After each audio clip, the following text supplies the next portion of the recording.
Assalamualaikum warahmatullahi wabarakatuh. Alhamdulillah, asyhadu an la ilaha illallah wa asyhadu anna Muhammadar Rasulullah. Allahumma sholli ala Sayyidina Muhammad wa ala ali Sayyidina Muhammad.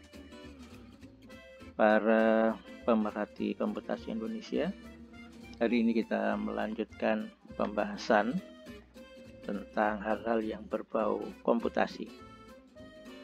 Kita masih berkutat di area perhitungan numerik. Mungkin suatu saat nanti akan terus kita lengkapi sampai ke deep learning, sampai ke artificial intelligence, neural network, dan lain-lain. Jadi pada hari ini kita masih ke area dasar dari komputasi, yaitu perhitungan-perhitungan numerik. Pada hari ini kita akan membahas tentang matriks. Kita akan bahas hal-hal yang cukup mendasar dari kebutuhan eksplorasi untuk menyelesaikan beberapa kasus analitik. Nah, salah satunya adalah dengan menggunakan matriks. Kalau misalkan kita mempunyai permasalahan sekian banyak persamaan linear yang simultan itu artinya ini harus diselesaikan berbarengan. Jadi ini tidak bisa diselesaikan satu baris dulu kemudian diselesaikan baris berikutnya, tidak bisa, karena baris ini mengandung X1, mengandung ada sekian banyak, ada N buah variabel yang belum diketahui, begitu. Kemudian kita mempunyai N variabel ya, N konstanta yang diketahui. Nah, untuk itu apabila kita ingin mendapatkan hasil dari N variabel yang tidak diketahui, maka harus punya sejumlah N persamaan, begitu ya.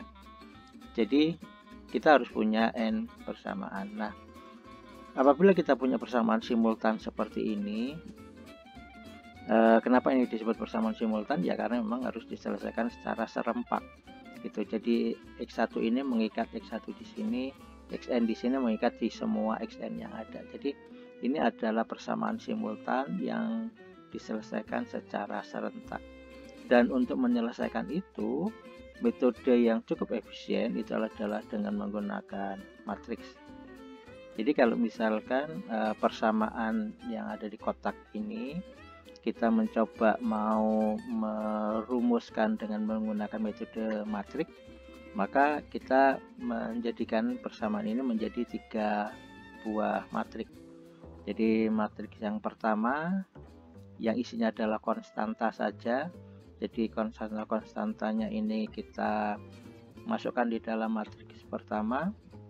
Kemudian yang X-nya atau variabel yang kita nggak tahu dimasukkan di dalam matriks kedua atau matriks hijau ini. Kemudian hasilnya, solusinya adalah kita masukkan dengan matriks merah ini. Nah, tentunya kita ingin mendapatkan nilai X1 sampai Xn dengan A11 sampai AMN itu sudah diketahui, dan B1 dan BM ini sudah diketahui. Biasanya kalau misalkan jumlahnya sedikit, maka kita bisa menggunakan metode eliminasi. Jadi ini dijumlah, ini dikurangi sehingga 0 dan sebagainya, itu bisa dilakukan. Cuma kalau misalkan memang jumlahnya banyak, mungkin akan membutuhkan waktu yang cukup lama. Maka metode yang biasanya dilakukan adalah dengan melakukan analisa matriks. Oke, sekarang kita mencoba menyelesaikan variabel X1 sampai Xn ini dengan menggunakan aturan Cramer ya. Nah, kalau misalnya kita punya persamaan matriks tadi, jadi artinya persamaan linear simultan tadi sudah diubah menjadi matriks, maka di aturan Cramer itu cukup keren ya, cukup mudah, yaitu dengan cara XI X1 sampai Xn. Jadi misalkan I-nya ini diganti dengan 1 sampai N, jadi misalkan X1 sama dengan D1 per D. Nah, D1 dan D ini apa? D ini adalah determinan dari ini matriks yang isinya konstanta-konstanta A ini. Nah, bagaimana dengan D1 ketika ini X1? D1 itu adalah ketika yang jawabannya atau suku paling kanan, yaitu B1 sampai Bm itu diisi ke kolom pertama. Kalau diisi kolom kedua namanya menjadi D2. Diisi kolom ketiga namanya D3 gitu. Jadi kalau Dn berarti diisi ke kolom ke n. Begitu. Jadi kita bisa langsung mendapatkan X1 sampai Xn itu dengan cara rumus seperti ini.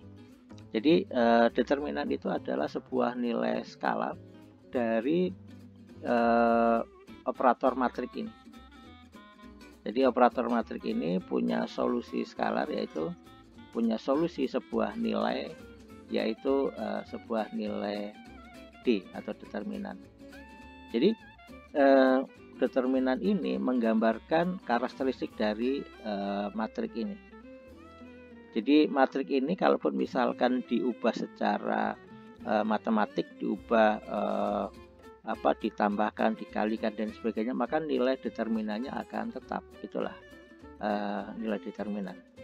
Kerennya nilai determinan. Jadi kalau misalkan kita ingin mendapatkan solusi X1 sampai Xn, maka menggunakan aturan Cramer, maka kita dipaksa untuk menyelesaikan masing-masing matrik ini dengan cara menyelesaikan determinannya. Jadi setelah kita bisa mendapatkan determinan dari D1 sampai Dn, maka kita bisa mendapatkan X1 sampai Xn.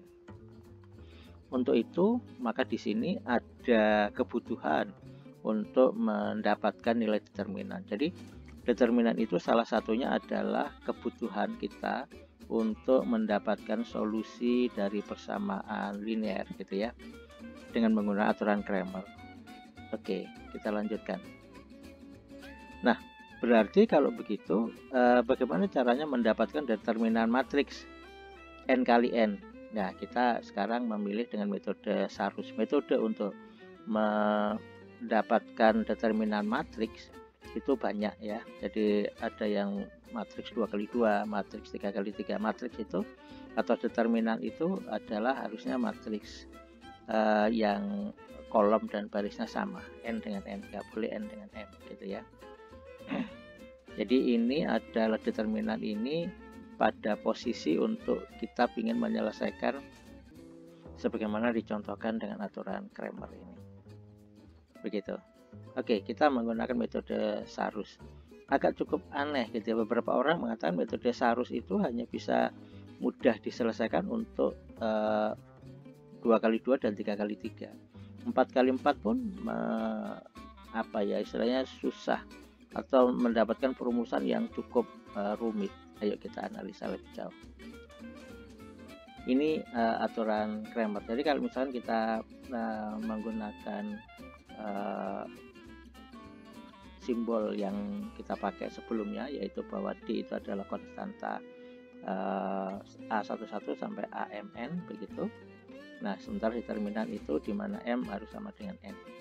Nah, kalau misalkan kita punya determinan dari matriks 2x2, begitu order 2, begitu, maka determinannya adalah yang hijau dikurangi dengan yang merah, begitu. Jadi A11, A12, ini aturan Cramer begitu, jadi ini dikurangi dengan yang ini, begitu. Nah, sekarang untuk 3x3 menjadi lebih rumit.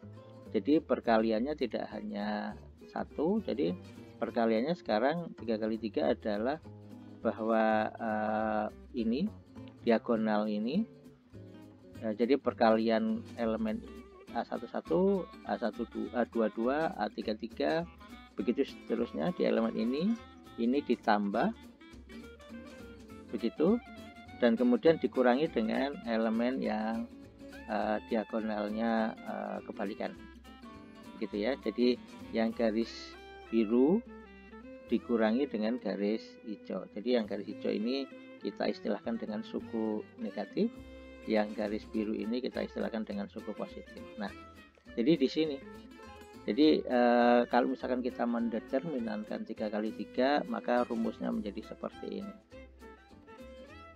Oke, kita lanjutkan kerumitan yang ada. Nah, kalau misalkan kita dihadapkan pada suku 4 kali 4, maka kerumitannya menjadi makin bertambah gitu. Jadi kita harus menyelesaikan A1, A2, A3, di mana A1 itu hampir sama dengan yang 3 kali 3 begitu ya. Tapi ini plus minus, ini minus plus begitu. Nah, kemudian A2 itu sudah mulai agak melengkung begini, begitu. Nah, kemudian A3 mulai seperti jadi memang ini aturan Sarus ya, seperti 3 kali 3, tapi menjadi lebih kompleks begitu. Nah, akan menjadi sebuah pertanyaan yang cukup menarik. Bagaimana dengan orde n kali n? Nah, ini kalau misalkan 10 kali 10 mungkin menjadi lebih banyak suku, dan mungkin kalau misalkan sahabat punya mekanisme, istilah kami adalah manual seperti ini, untuk menyelesaikan persamaan determinan dengan menggunakan metode Sarus, misalkan 5 kali 5 deh. 4 kali 4 saja sudah cukup rumit begini ya. 5 kali 5 atau 6 kali 6 itu bagaimana gambarnya, bagaimana persamaannya, mungkin akan menarik untuk didiskusikan. Nah, sekarang ini sementara di dalam video ini kita akan membahas n kali n dengan metode Sarus. Apakah memungkinkan? Nah, ini yang akan kita coba selesaikan. Nah, untuk kita menghitung sekarang matriks n kali n dengan metode Sarus. Nah, syaratnya untuk melakukan perhitungan n kali n itu yang pertama adalah membuat matriks segitiga atas. Matriks segitiga atas itu berapapun matriks ini, orde matriks ini, maka matriksnya yang di atas ini dibuat tidak 0, yang di bawah ini kita buat 0. Bagaimana kalau matriksnya itu angka yang segitiga bawahnya ini tidak 0, ya kita buat 0 gitu. Jadi matriks ini kalau misalkan memang diolah, maka nilai determinannya tidak berubah gitu ya. Jadi apabila kita ngolahnya benar, apabila ini dikalikan 3 kali 3 kali 3 semua, ketika kita mengolah matriks ini, maka sebenarnya matriks ini nilai determinannya tidak berubah, maka sebenarnya matriks ini sama saja gitu. Jadi ketika kita menjadikan ini 0, maka tidak mempengaruhi persamaan simultannya gitu. Jadi syarat yang pertama adalah kita harus membuat matriks segitiga atas, artinya segitiga yang bawah ini harus dibuat 0. Istilahnya adalah matriks segitiga atas. Jadi segitiga atas ini kita buat tidak 0. Ini seperti metode Gauss ya. Kita buat yang di bawah ini dinolkan gitu. Oke. Nah, setelah dinolkan, maka kita melakukan generalisasi persamaan Sarus. Nah, persamaan Sarus yang digeneralisasi adalah persamaan Sarus yang 3 kali 3 begitu ya. Jadi kita melakukan generalisasi dari persamaan ini. Jadi bukan persamaan Sarus yang 4 kali 4, apalagi 5 kali 5 yang kita juga mungkin masih kesulitan untuk mendapatkannya, apalagi 6 kali 6 dan seterusnya begitu ya. Maka kita mencoba melakukan generalisasi dari 3 kali 3. Dari 3 kali 3 yaitu A11, A12 yang seperti ini ya. Ini adalah yang positif, kemudian ini adalah yang negatif begitu. Kita tetap melakukan proses ini. Jadi proses ini tetap dilakukan. Ini digeneralisasi, tapi syaratnya dia harus merupakan matriks segitiga atas. Begitu ya. Jadi ini yang menjadi bahan baku, menjadi logika konsep bagaimana matriks n kali n bisa diselesaikan. Yuk, jadi yang pertama membuat matriks segitiga dengan menggunakan persamaan ini. Ini adalah persamaan yang bisa dipakai untuk mengenolkan. Jadi kalau misalkan kita ingin mengenolkan sebuah nilai di sini, maka persamaan yang ini adalah persamaan untuk mengenolkan. Jadi ini adalah persamaan yang dipakai di metode Gauss gitu. Jadi silahkan nanti kita akan membahas codingnya, membahas programnya begitu, dan akan disertakan di bagian penjelasan. Silahkan untuk diuji coba. Oke, jadi aturan yang pertama adalah membuat matriks segitiga dengan menggunakan persamaan ini sudah selesai. Maka kemudian yang kedua adalah melakukan generalisasi persamaan Sarus. Nah, ketika kita melakukan generalisasi persamaan Sarus ini, maka kita punya persamaan plus dan kita punya persamaan yang minus. Nah, persamaan yang plus itu kita istilahkan dengan D plus, persamaan yang minus ini kita istilahkan dengan D minus. Begitu. Nah, ini kemudian kita buat generalisasi tadi. Jadi ini N ini adalah jumlah matriks order matriksnya. Jadi order matriksnya ini bisa berapapun. N-nya ini bisa berapapun gitu. Jadi tidak hanya 3. Jadi kalau misalkan ini adalah matriks awalnya itu adalah order 3, maka ini sebenarnya dibuat 3 gitu. Kemudian ini adalah pi, itu artinya perkalian. Jadi ini dikalikan karena ini 3 jadi ini 3. Kalau 4 ini nanti jadi 4 dan seterusnya begitu. Kalau 5 nanti ini juga akan jadi 5 begitu. Jadi pi-nya ini adalah perkalian dari 1 sampai n dengan rumus seperti ini. Jadi i sama dengan i plus 1. Jadi kalau kita lihat di sini, ini j-nya itu adalah j-nya itu yang di atas, yang adalah i plus j gitu ya. Jadi yang suku yang j-nya ini adalah i plus j gitu ya. Jadi ini kalau kita lihat, nah ada sebuah kondisi yang dimana ini kan harusnya ini i-nya adalah 1 2 3. Oke, naik. I-nya adalah i-nya naik 1 2 3. Kemudian j-nya ini bergerak. Jadi ketika j-nya 0 adalah baris ke ini. Ketika j1 baris ke ini. Nah, ada sebuah kondisi yang dimana dia tidak sesuai urutan. Jadi ini harusnya i-nya 1 2 3, j-nya 1 2 3. Ini i-nya 1 2 3 benar. Begitu. Kemudian i-nya 1 2 3 juga. Oke, i-nya runut gitu. Sementara suku yang j-nya itu adalah berubah. Jadi 2 3 ini kan harusnya 4. Karena tidak ada komponen 4, maka dia harus di-min 1 gitu. Diminkan n, diminkan jumlah ordernya. Jadi akhirnya di sini kita buat apabila nilai i plus j-nya itu lebih besar daripada ordernya, maka indeks yang berikutnya itu dikurangi dengan n. Begitu. Jadi ini adalah D plus. D plusnya seperti ini. Jadi ini mewadahi yang di luar ini. Bukankah ini hanya untuk matriks 3x3? Ya. Ini yang saya istilahkan dengan melakukan generalisasi persamaan Sarus. Generalisasi persamaan Sarus. Nanti ada sesuatu yang cukup ajaib di sini, cukup menarik gitu. Jadi bagaimana generalisasi ini bisa dipakai untuk semua n kali n dengan menggunakan persamaan Sarus. Begitu. Oke. Jadi ini adalah ketika D plus sama dengan ketika D minus. D minus itu adalah garis hijau ini.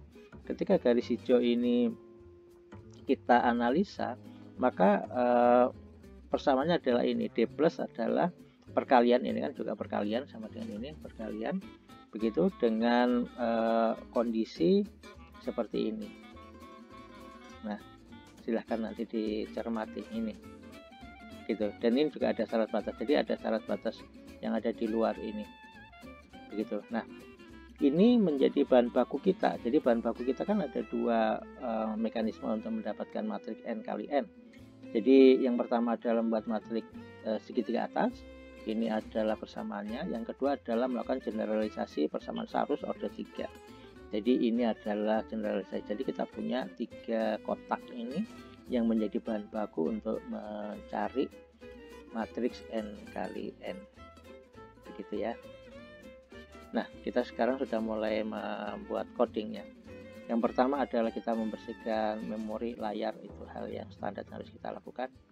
Kemudian kita mulai memasukkan konstanta awal. Nah, ini yang cukup menarik adalah bahwa kita uji coba di sini ya, terlalu ekstrim di sini, tapi memang ini cukup menarik gitu. Jadi kita buat n-nya 20, jadi matriks 20 kali 20 begitu ya. Dan di sini yang menjadi tantangan berikutnya adalah kita membuat matriks A yang isinya adalah random. Jadi 20 kali 20 yang isinya selalu random, selalu kita tidak tahu, kita tidak jelas gitu. Jadi ketika ini kita running, nanti hasilnya tertentu, kita running lagi, hasilnya pasti berbeda gitu. Jadi bilang random ini mengakibatkan nilai yang ada di matriks A itu adalah nilainya, komponennya, elemennya itu berbeda-beda. Bilang random, meskipun randomnya di sisi ini adalah random normal, jadi nilainya antara 0 dan 1, tidak ada masalah begitu. Kalaupun misalnya kita buat nanti 0 sampai 100, ya tinggal kita kalikan 100. Oke, nggak terlalu bermasalah di sisi analisa kita. Nah, di sini sebagai tantangan berikutnya, tantangan yang pertama adalah kita buat matriks 20 kali 20. Nanti sahabat bisa mengganti ini menjadi 25, 100, matriks berapapun gitu, ataupun matriks yang kecil, matriks n-nya 4, n-nya 5 begitu, bisa saja. Nah, ini random atau matriks A-nya, matriks yang sedang akan dianalisa itu terserah mau berapa kali berapa, dan apakah memang diisi secara manual, apakah diisi secara otomatis. Di sini saya isi secara otomatis. Kenapa? Karena ini menjadi tantangan berikutnya, sekalian supaya tidak terlalu istilahnya manual ya, tidak terlalu capek untuk mengisikan elemen daripada A. Nah, kemudian yang di bawahnya itu ada det A. Ini kan sebuah fasilitas dari Octave ya. Kalau misalkan kita det A ini, maka langsung akan muncul nilainya. Bukankah kita nggak perlu menghitung lagi karena kita sudah punya det A? Iya. Ini kalau kita pakai Octave. Kalau misalkan kita pakai yang lain, kalau misalkan kita pakai Java dan sebagainya, maka logika yang sedang kita mainkan ini menjadi bermakna, karena toolbox untuk determinan ini mungkin masih belum ada gitu. Jadi di sini kita akan membahas sebuah konsep determinan dengan menggunakan metode Sarus. Nah, kenapa ini kita buat det A ada di sini? Seperti yang saya katakan tadi, bahwa sebuah nilai matriks itu punya nilai skalar yang merupakan determinannya. Jadi kalau misalnya ini kita buat det A, maka ketika matriks ini diubah-ubah, matriks ini istilahnya ditambah, dikali dan sebagainya, selama elemen tetap di situ, maka nilai determinannya akan tetap gitu. Jadi sejak awal matriks yang random tadi ini kita pastikan bahwa dia punya nilai determinan, karena matriks ini akan segera dilakukan proses segitiga atas gitu, karena syarat pertama kita melakukan membuat segitiga atas. Jadi sebelum matriks ini berubah, maka kita cek dulu determinan dari A dari matriks ini harus sama dengan nanti hasil akhirnya. Oke, kita lanjutkan. Jadi kita sekarang membuat matriks segitiga atas. Rumusnya adalah di sana. Nah, oke, ini tantangan kita. N20, A-nya random gitu. Kemudian kita sudah memastikan determinan A-nya berapa untuk nanti dibandingkan dengan hasil akhir kita. Nah, kemudian di sini kita punya, untuk matriks segitiga kita punya 3 buah looping J, looping I, dan looping K untuk matriks segitiga bersamanya ini. Jadi kita punya 3 looping. Nah, di sini rumusnya tidak bisa langsung ditulis gitu ya, karena kalau misalkan langsung ditulis seperti ini, nanti antara yang baru dengan yang lama itu nanti akan kecampur begitu. Jadi karena dia memprosesnya adalah dari dari baris untuk kolom-kolom yang selanjutnya, maka ini nilai di X di sini saya istilahkan dengan variabel X, saya buat dengan variabel X, itu tidak boleh yang sudah diganti, jadi dia harus dinaikkan ke atas, jadi istilahnya di buffer gitu. Jadi ini adalah AIK dan AKK dari yang lama, sementara dia kan di sini diperbarui. Jadi AIJ di sini akan diperbarui dengan AIJ yang ada di sini gitu. Jadi karena ini akan diperbarui, maka ini harus diselamatkan dulu, kalau enggak maka nilainya ini akan berubah, maka hasil matrik kita meskipun hasilnya itu bisa dinolkan tapi matrik kita sudah berubah, matrik kita menjadi bukan matrik aslinya, matrik kita sudah matrik yang lain gitu. Jadi operator kita matrik itu adalah operator matrik yang lain. Jadi untuk itu sebelum ini supaya tidak berubah dengan ini kan AIJ baru dengan AIJ lama, sehingga supaya ini tidak berubah selama looping J ini, maka dia harus diselamatkan, dinaikkan ke atas dulu, begitu ya. Jadi perumusan ini itu logikanya adalah sekian gambar ini, begitu. Oke, kita lanjutkan. Nah, setelah kita membuat matriks segitiga yang ini, maka kita lanjutkan dengan membuat matriks dengan menggunakan pengembangan Sarus. Pengembangan Sarus kita sudah punya dua kotak ini ya. Jadi di sini ini adalah coding untuk pengembangan Sarus gitu ya. Pengembangan Sarus dari 3x3, sebenarnya logikanya ini persamaan dari 3x3. Nah, di sini kita tahu bahwa ini kan pi ya, artinya looping perkalian. Ketika ini looping perkalian, maka kita jadi loopingnya adalah dari ini kan loopingnya i ya, i sampai n. Jadi i-nya ini, jadi loopingnya di sini ini looping perkalian, berarti kita harus membuat sebuah konstanta yang nilainya 1 dulu, karena nanti akan dikalikan. Jadi looping yang ini itu ini gitu ya. Terus kemudian ini adalah looping C sampai di sini. Nah, looping C itu adalah looping penjumlahan, looping I adalah looping perkalian. Karena looping I adalah looping perkalian, maka dia di sini harus disiapkan sebuah konstanta awal yaitu 1. Nah, kemudian dia dikalikan, jadi nilainya akan jadi awal pertama kali nilainya 1, kemudian hasil IK ini dikalikan dengan 1 tadi, maka BI menghasilkan AIK. Kemudian dalam iterasi berikutnya BI tadi yang menghasilkan AIK dikalikan dengan AIK yang lain gitu. Terus dengan K-nya berubah, K-nya itu adalah I plus J, begitu ya. Jadi ini mewadahi tadi persamaan pengembangan itu. Nah, tadi persamaan pengembangan ini, persamaan pengembangan Sarus gitu. Jadi ini adalah bahan baku kita untuk melakukan perhitungan Sarus. Sebenarnya perhitungan ini harusnya kalau misalkan kita lihat Sarus ini kan 3x3, jadi harusnya n-nya 3. Kita sekarang melakukan percobaan, melakukan analisa kalau misalkan ini dikembangkan untuk matriks n kali n, apakah memang ini akan berhasil? Yuk kita analisa, begitu. Nah, oke, begitu kita sudah melakukan perkalian ya. Jadi perkalian D positif dan perkalian D negatif. D positif kita istilahkan dengan B1, D negatif kita istilahkan dengan B2. Jadi ini sudah ada syarat jika kurang dari n. Nah, ini sebenarnya syaratnya sudah kita penuhi semua, begitu. Ini adalah perkalian, begitu. Nah, sementara kalau misalkan looping dari ini, looping dari J ini kan penjumlahan, jadi akhirnya kita siapkan C1 C2 ini adalah 0. Kalau perkalian kita siapkan B1 B2 nya ini adalah 1. Jadi ketika kita buat looping perkalian penjumlahan, maka disiapkan 0 dan akhirnya dijumlah gitu.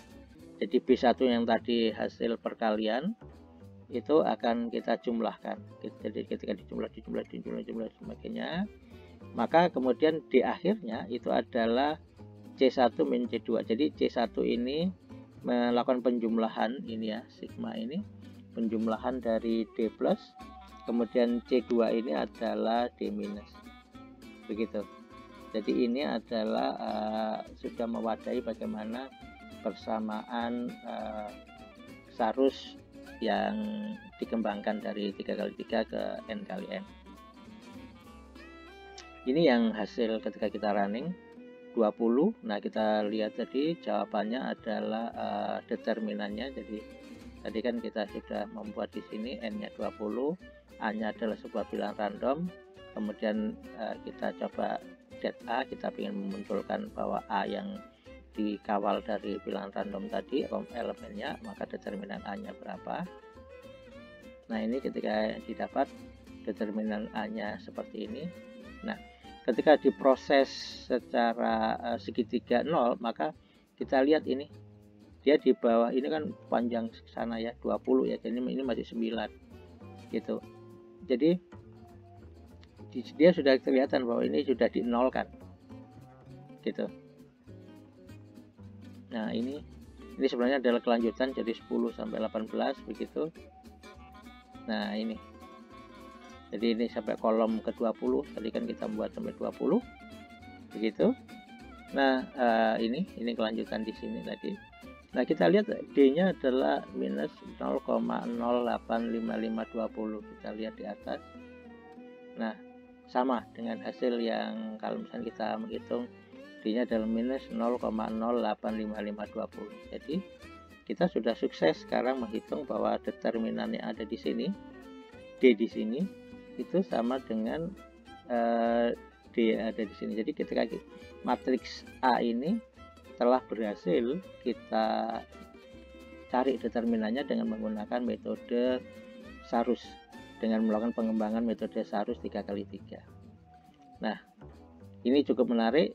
Skripnya akan kami tempelkan di bagian komentar. Semoga ini bermanfaat. Ini adalah sesuatu yang cukup menarik. Jadi untuk menghitung matriks n kali n cukup dengan menggunakan metode Sarus yang katanya sebelumnya hanya bisa untuk matriks 2x2 dan 3x3. Ternyata tidak. Kita sudah bisa membuktikan untuk bisa menyelesaikan matriks n kali n tanpa menggunakan mekanisme matematika yang rumit.